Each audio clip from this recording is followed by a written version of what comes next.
You can call her Bow Homura, you can call her Ribbon Homura, but really she's actually called Dark Art Dominion Homura. So she's in the game now instead of other characters like Nagisa.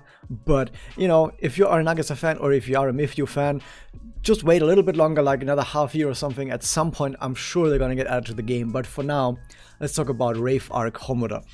She is a void attacker who I can tell you right now, if you wanted just the TLDR, pretty darn good, but you don't need to pick up most attackers anyway. But let's actually go into the special things that this character does, because this character does a new special mechanic that you need to wrap your head around first. And this new special mechanic is the sigil mechanic. The way the sigil mechanic works is the following. First off, you need to actually apply the sigil debuff to the enemy. You do that by using Bow Homura's skill, and by doing that you hit 3 enemy targets, and all of those will be afflicted with the sigil debuff. Once an enemy has the sigil debuff on them, they can gain stacks of sigils upon them. And the way that enemies gain stacks on sigils is that whenever they get attacked by direct attacks while they have the sigil debuff on them. And direct attacks means it's a character's turn and they use either a basic attack or a skill, or if a character uses their special attack, those are direct attacks, or as I would call it. And what aren't direct attacks would be stuff like follow-up attacks, or would be stuff like counter attacks. Things like that would not be in there, but basic attacks, skills, and special attacks, those do count. And whenever an enemy is hit while they have the sigil debuff on them, they will gain a stack of sigil, and this can stack up to 20 per enemy. And also mentions that this cannot actually be removed by debuff removal, so you don't have to worry about specific enemies with debuff removal that might be able to get rid of that debuff. That cannot happen. That's pretty darn good. You also see another number that is next to Homura's portrait, and this number actually shows you the total amount of all sigils spread across all enemies. So let's say, for example, you have 3 enemies with 10 sigils each, it would show 30 next to her name then. And why is that important? Well, the way the sigil mechanic works is that on Homura's turns, when she uses either her skill or if she uses her special attack when she has enough MP, she will then gain bonus effects depending on how many sigils the enemy has. Now these effects are just a simple bonus effect if you have enough sigils. For example, her skill will make it so that if you use her skill on enemies, and when you use it, she has at least 9 total sigil count across all enemies, then she will gain the bonus effect of also granting 10 MP to herself, and also advancing her own action order by 10%. And then it will also reduce all the enemy sigils by 2. And generally her skill also gives her a damage dealt buff increase, so she deals more damage after a skill, which is basically what every single attacker out there does, so of course she does that as well. So that is one way that her basic kit works. It's just you use her skill once, enemies now have the sigil debuff on them, and then you have anyone else as well as Homura attack the enemy, stack sigils up, and then her skill also becomes more powerful if the enemy has at least 9 sigils across them. The special attack, on the other hand, works quite similarly, where it just hits 3 enemies and does a bunch of damage to them. The important part is it also removes 1 buff from the enemy, so that's pretty good, because usually buff removal is something that only debuffers can do, but now she can do it as well. And she also increases her own skill damage by 30% for 1 turn. But once again, the sigil mechanic comes in handy.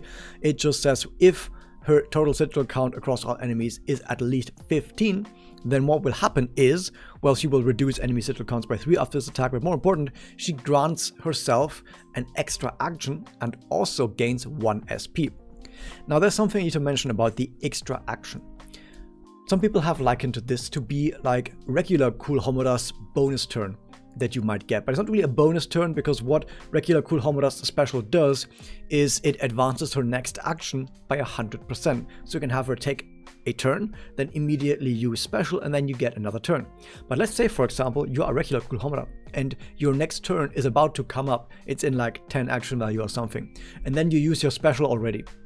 Well, now that next turn that you're about to get, it gets advanced by 100%, but that's kind of a waste, right? Like basically wasting that action advance because you would have just gotten that next turn anyway. So with regular Cool Homura, it's possible to waste the action advance if you use it at the incorrect time. On top of that, because it's just another turn that you take, it means that every turn you take, your buffs tick down by 1 turn. So if you do the combination of turn, special, turn with regular Cool Homura, your buffs tick down by 2 turns, which can actually be kind of dangerous sometimes. If, for example, you have someone's barrier on you from Sana, for example, Sana's barrier only lasts 2 turns, so with that double turn, you would actually burn for that barrier immediately and it would just fall off. However, here's where Bow Homura comes in. The extra action, you can do that at any point. You don't have to worry about when your next turn it just happens immediately because it's outside of the turn order. So your regular turns have nothing to do with this. You can just always gain this. So on one hand, it's already way better than regular Cool Homura's 100% action advance because it doesn't interfere with whenever your next turn is. And secondly, because it's not an extra turn but an extra action, that means your buff timers do not tick down an extra time. Your buff timer does not tick down at all during this because you're not actually taking a turn if you just use your special and then the extra action. That's just 2 extra actions basically. Your buffs don't actually tick down at all during that. So that's pretty cool that it doesn't interfere with that in any way. And of course, because you give yourself an extra action, you want to use a skill because that just does the most amount of damage.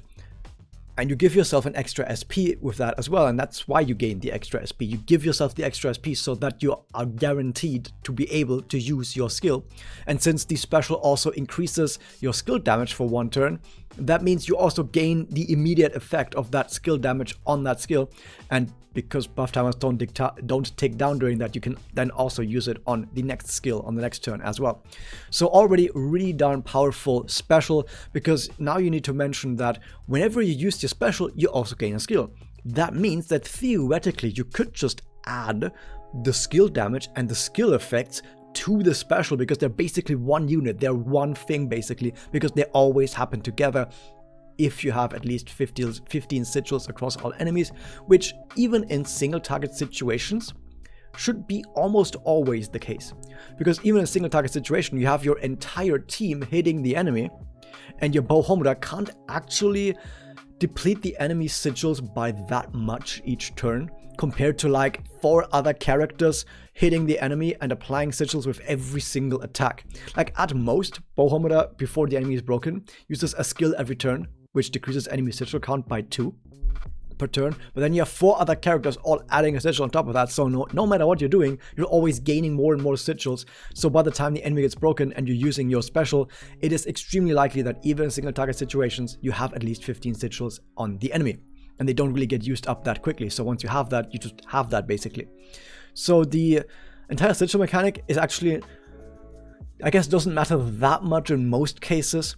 The only time it might matter is when you have multiple enemies that might die. But let's talk about how that might actually work with her kit, because there's something special about that. Let's take a look at her passive. Her passive is the following. Her passive says, at battle start, advances action order by 60%.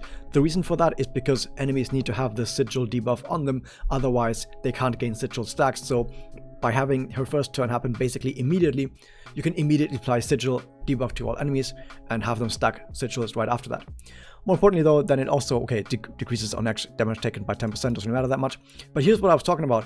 So when an enemy is defeated and they have the sigil debuff, then it also increases the sigil count of all other enemies by 2. So theoretically, you could screw yourself over if you have like a lot of sigils across all enemies and then multiple enemies die, and then suddenly your sigil count drops really low because of that. But you gain some sigils back. Like you still get like 2 sigils per every enemy killed across all other enemies. So generally you should still end up with a decent amount of sigils, even if you do kill enemies rather quickly. So even with multiple enemies, if the fight has been going on for 1 or 2 turns, you probably have enough sigils to last for the entire rest of the fight, even if enemies die in the middle of that. So the entire sigil mechanic really is not that big of a deal to actually play around, and you basically have these effects all the time. Which, by the way, is the exact opposite of the special effects from Swim Madoka's unit, because Swim Madoka gains bonus effects whenever she or the target she heals has like high HP. but that is so hard to actually do consistently that those bonus effects may not even exist. But here is the opposite. It's actually really easy to get her bonus effects after like 1 or 2 turns, that you basically always have them and you can just act like those bonus effects are just part of your regular attacks anyway. So that's pretty darn good. But her passive doesn't end there, because her passive also is the following. Whenever she attacks an enemy that has a sigil on them, which after the initial turn will be every single turn, every single attack, she also gives herself a stacking permanent buff, which cannot be removed because it comes from a passive ability, and passive ability buffs cannot be cleansed with buff removal. She gives herself 5% crit damage and 5% crit rate, which stacks up to 25% respectively.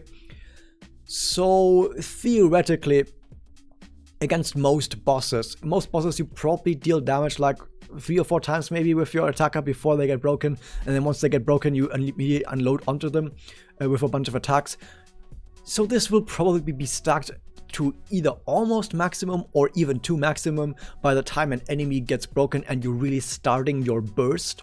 So during your burst you should have the maximum of these passive effects. So you have 25% crit rate and 25% crit damage, which means that she already has up to 50% crit rate. And why am I saying this? Well, she has 10% herself. Everyone has 10% at max level 120. Then on top of that you get in 25% from this passive, that's 35%. And then you have 3 crystals, and those crystals are going to have substats, and you are going to roll for 5% crit rate substats on each of them, which then immediately already puts you at 50% crit rate just herself, that she just has. On top of that, you could also put, let's do some maths, you could also put Sakurako on her as her support Kyoku. That would give her up to 65%. 65%, we only need like 35% more. Well, I can already tell you right now that she gains another 10% from her Ascension 2 and another 25% from her Ascension 4, which comes out to exactly 100%. So at Ascension 4, with Chrysalis substats, with her passive, with Sakurako support, she actually gets 100% crit rate just herself. No support, like no other support characters like buffers or Sana as a defender, and nothing like that required. You just have it, 100% crit rate, which means you can go full ham on crit damage. But even if you don't have Ascension 2 or Ascension 4, that's still 65% crit rate. That's a lot. That is so much that you can easily play this character as a full crit character. Now I did say Sakurako as a support, but Sakurako is a standard character and will be added to the standard pool at the end of next month. So after that, at some point most people are just gonna have her at some point, just from the randomness of the standard pool. So at some point you can do that and it's going to be pretty good. But even without that, you still have 50% crit rate. 50% crit rate, really, really good.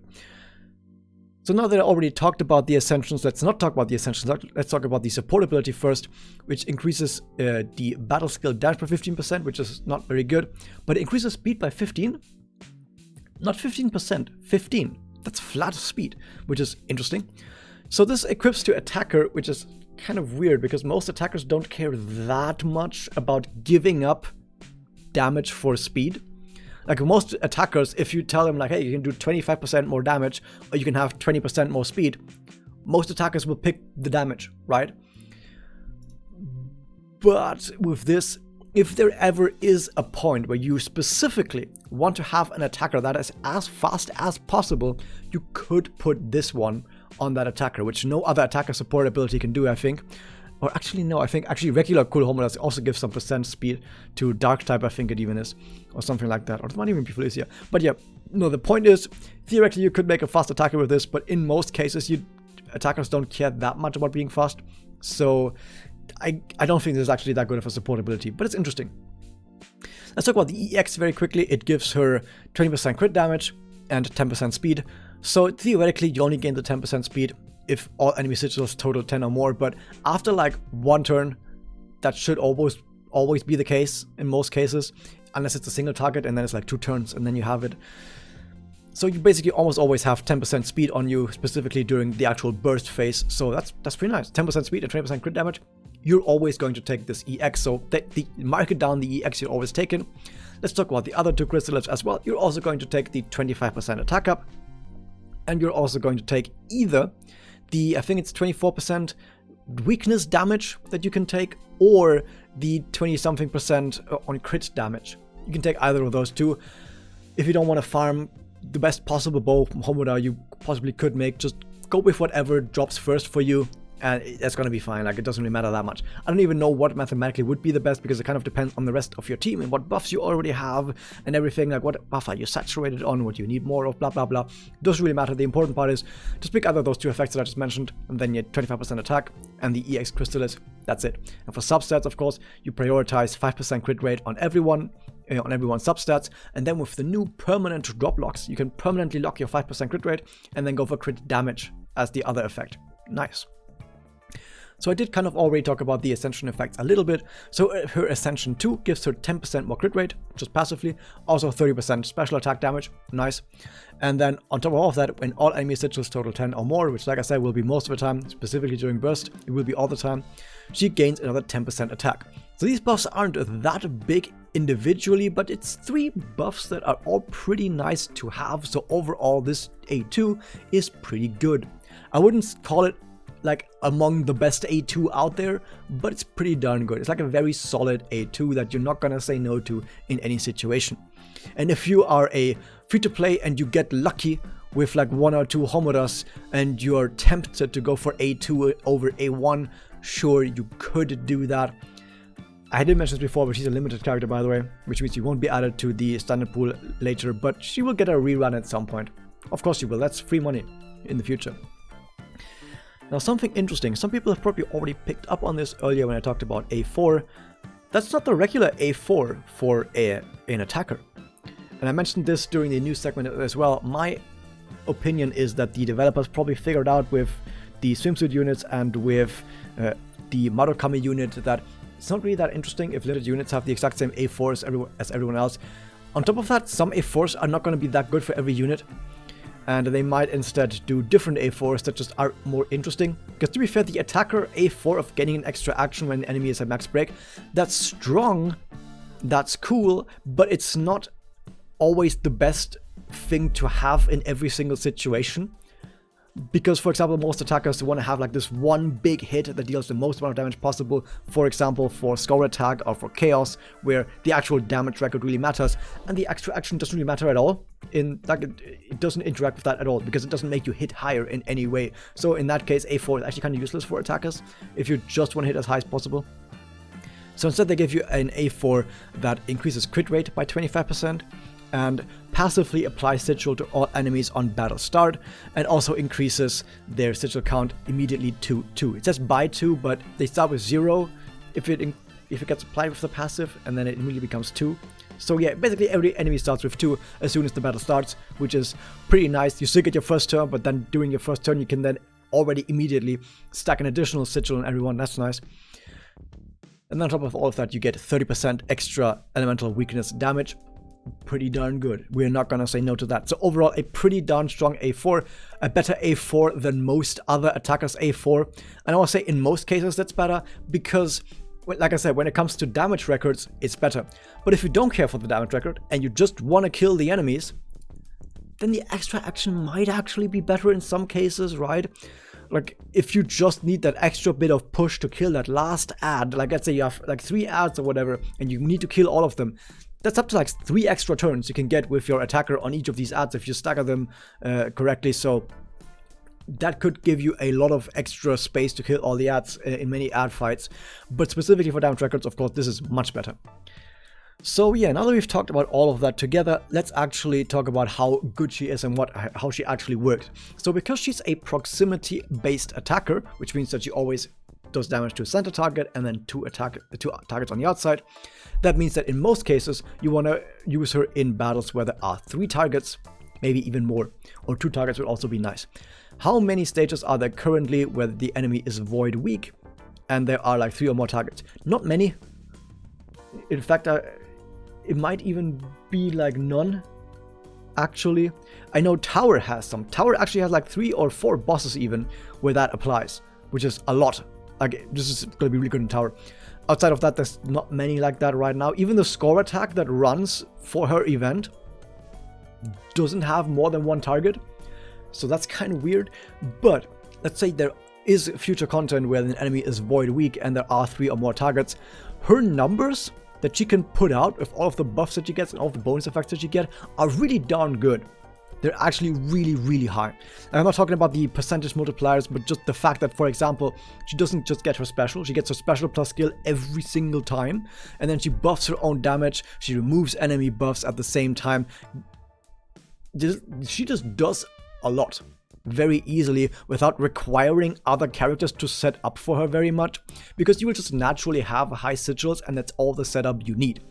It's not like, for example, other characters that, like Yachio needs high crit, and Yachio without high crit just doesn't do much, so she kind of needs to actually get there. But even without high crit, Homura is not reliant on that. She just always is good, and she can basically care for herself in a way, which makes her very powerful.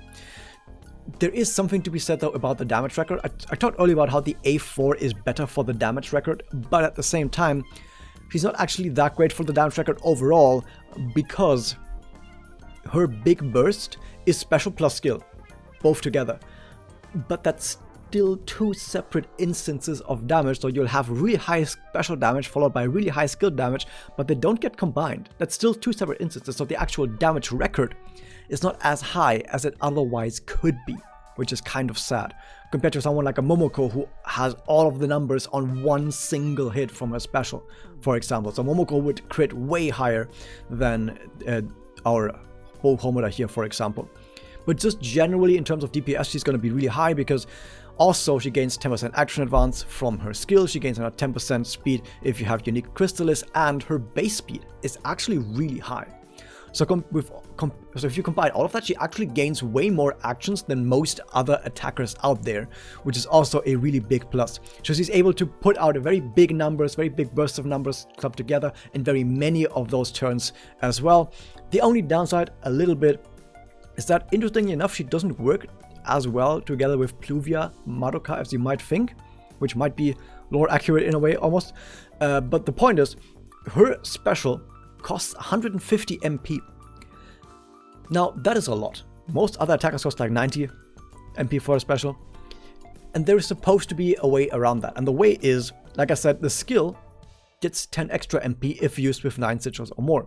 And if you use your special, you gain an extra skill on top of that, meaning that whenever you use your special, you immediately gain 40 MP back from that skill that you use immediately afterwards, which means that her special only takes 110 MP, except her first special, of course, which takes the full 150.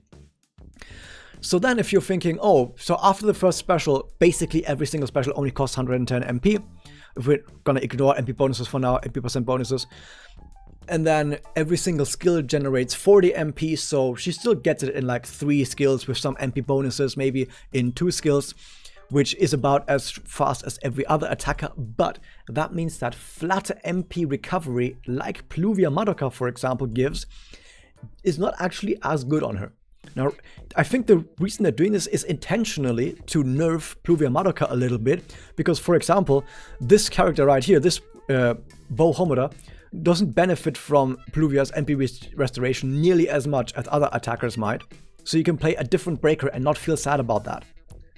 So that's one way of nerfing Pluvia, is just give characters really high MP costs, but give them mechanics to gain more MP, so that it's not actually that high. Because Pluvia gives flat MP, it nerfs her a little bit in a way. They've done that with past characters as well, for example, just as a note. So that's one thing to note about her. Other than that, yeah, since she is proximity based, that means in single target she's not going to be as good. Like I said, the sigil mechanic should not be an issue in most cases, even on single target, but that said, her numbers are just not going to be as high or as focused as dedicated single target attacks. And right now, there's also the case that not that many bosses are weak to Void, and the ones that are, if you have a really strong Ren, that Ren will also probably going to be doing really, really well as a damage dealer on those current Void weak enemies. So you don't specifically need to have a Void attacker. So overall, she is a very good character. She can put out insane numbers extremely fast, be completely self-sufficient with A4, even reach 100% crit rate. On the other hand, Ren is really, really good and already carries most Void weak fights anyway, especially if she's already A2 or A4, if she has a Crystallis. Like, you can really pump up that Ren and she's going to be able to do really well. On the other hand, she is mostly made for proximity and not as good as single target, while regular cool Homura is actually like Also pretty darn good in proximity, but even better in single target. Like, cool Homura has single target skill, and that's why she doesn't care that much about proximity damage. But yeah, so there's a few things holding her back, but she also has a lot of going for her. Overall though, she is a limited character, so keep in mind that she won't be added to the standard banner, but will maybe have a rerun in the future. So if you don't feel like you need to roll for her right now, you can just save for now. That said, as far as Nagisa is concerned, we might get Nagisa not too far into the future, because she might still get in via Scene 0, we don't know. But specifically, Akuma Homura seems to be really far away now. Like, Akuma Homura has been, basically, I thought she was going to be soon, but now, with us getting Wraith Arc instead, and then the special new official original story for Exedra that they just announced that's going to happen late October, it seems like Rebellion story is way further off than we all thought it was, which means that Akuma Homura may be a bit far off. So if you really need that Homura fix right now, you might go for her. But yeah, that is it for Bow Homura or Ribbon Homura or Dark Art Dominion Homura. Thank you guys for watching. Shout out to my members, Rip Van Winkle and Simple Tor. Hit the subscribe button, ring the bell, become a member today, and I'll see you guys next time.